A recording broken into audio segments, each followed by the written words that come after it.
मुझे हाँ, कोई भी जोर से बोलता है तो मुझे बहुत जल्दी रोना आता है।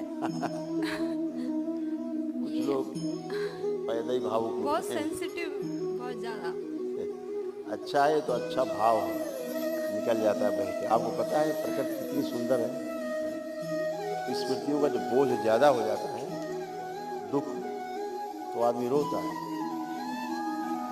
रोता है तो स्मृतियाँ नष्ट हो जाती हैं। जैसे स्मृतियाँ नष्ट होती हैं, आदमी हल्का हो जाता है। कहते रो लेंगे तो हल्का हो जाएगा, बोलते ना लोग। तो दरबार जब स्मृतियाँ नष्ट करता है तो क्या करता है? रोता है आदमी, हंसता है, थकान आती है, हिचकी आती है। यही होता है, तो स्मृतियाँ नष्ट होती हैं। अच्छा है, निकल जाए, स्मृतियाँ नष्ट होती हैं, हल्का रहता है। ठीक है, खुश।